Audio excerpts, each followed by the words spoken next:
ദൈവനാമത്തിന് മഹത്വമുണ്ടാകട്ടെ. ഏറ്റവും അനുഗ്രഹിക്കപ്പെട്ട ഈ നല്ല ദിവസത്തിനെ ഓർത്തുകൊണ്ട് നമുക്ക് സ്തോത്രം ചെയ്യാം. നാം എല്ലാവരും നാളെ ഓർത്തുകൊണ്ട് ഭാരപ്പെടുന്നവരാണ്. നാളത്തെ ദിവസം എന്താകും, അതാണ് നാം ചിന്തിക്കുന്നത്. അതിൽ നമ്മൾ ആകുലരാവുകയാണ് ഓരോ ദിവസവും. നാളെ സംഭവിച്ചേക്കാവുന്ന ദുരന്തങ്ങളെക്കുറിച്ചും തിക്തമായ അനുഭവങ്ങളെ പറ്റിയുമുള്ള ഒരതിരുവിട്ട ആകുലതയാണ് മനുഷ്യർക്കെല്ലാം ഉള്ളത്. ഇതുകൊണ്ട് യാതൊരുവിധ പ്രയോജനവും നമ്മുടെ ജീവിതത്തിൽ ഉണ്ടാകുന്നില്ല. കാരണം മനുഷ്യൻ ജീവിക്കുന്നത് ഇന്നലകളിലോ നാളുകളിലോ അല്ല, വർത്തമാനകാലത്തിൽ ജീവിക്കുന്നവരാണ് ഓരോ മനുഷ്യരും. അതുകൊണ്ട് ഇന്നലകളിലുണ്ടായ പരാജയത്തിൽ നിന്നുളവായ ഫലം മൂലം ഇന്ന് ചെയ്യേണ്ട കാര്യങ്ങൾ നാളേക്ക് മാറ്റിവെച്ചിട്ട് നാളെ ഉണ്ടാകുന്ന കാര്യങ്ങളെക്കുറിച്ച് അനുകൂലമാകുമോ എന്നാകുലപ്പെടുന്നവരാ.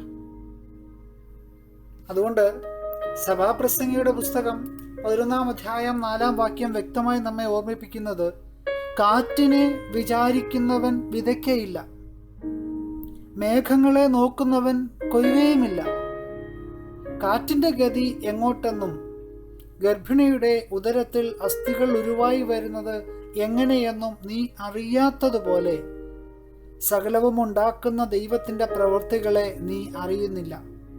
രാവിലെ നിന്റെ വിത്ത് വിതയ്ക്കാം, വൈകുന്നേരത്ത് നിന്റെ കൈ ഇളച്ചിരിക്കരുത്. ഇതോ അതോ ഏതു സഫലമാകുമെന്നും രണ്ടും ഒരേപോലെ നന്നായിരിക്കുമോ എന്നും നീ അറിയുന്നില്ലല്ലോ. എത്ര അനുഗ്രഹിക്കപ്പെട്ട വചനമാണ്. ഭാരപ്പെടേണ്ട എന്ന് ഓരോ ദിവസവും തിരുവചനം നമ്മോട് പറയുന്നത് പോലെ വളരെ ശക്തമായി തിരുവചനം പറയുകയാണ്. തമ്പുരാൻ നമുക്ക് ഓരോ കാര്യങ്ങളെ ആക്കി വെച്ചിരിക്കുമ്പോൾ അതിൻ്റെ തക്ക സമയത്ത് എല്ലാ കാര്യങ്ങളും നിവൃത്തിയാകും. അതുകൊണ്ട് നാളെക്കുറിച്ച് നമ്മൾ ചിന്തിക്കേണ്ട ആവശ്യമില്ല. നമ്മുടെ ജീവിതത്തിലെ നാം അനുഭവിക്കുന്ന നന്മകൾ മുഴുവൻ ദൈവത്തിൻ്റെ ദാനമാണ്. കഴിഞ്ഞ കാലങ്ങളിൽ നമ്മുടെ ജീവിതത്തിൽ ഒന്നുമില്ലായിരുന്നു. ഒന്ന് നാം തിരിഞ്ഞു നോക്കുമ്പോൾ നമുക്ക് എന്താ ഉള്ളത്? ഒന്നുമില്ല. വളരെ വലിയ ഒരു പൂജ്യത്തിൽ നിന്നാണ് നാം ഇന്നത്തെ ഒരു അവസ്ഥയിലേക്ക് എത്തി നിൽക്കുന്നത്.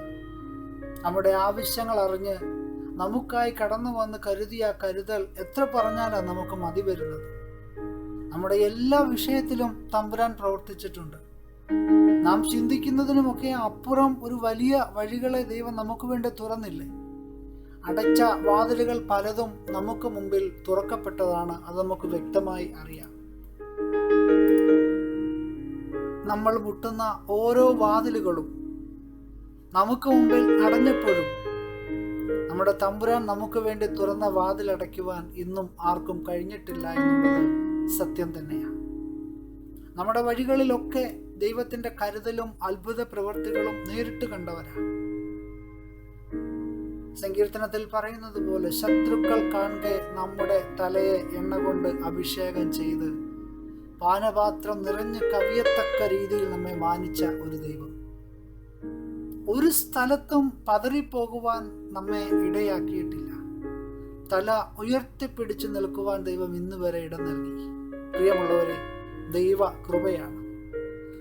അതുകൊണ്ട് നഷ്ടബോധത്തിലും ആകുലതയിലും ഒക്കെ നാം ചെലവഴിച്ച് നമ്മുടെ ജീവിതത്തെ തളർത്തിക്കളയേണ്ട ആവശ്യമില്ല. ദൈവകരങ്ങളിലേക്ക് ഇന്നത്തെ ദിവസത്തെ സമർപ്പിക്കുക.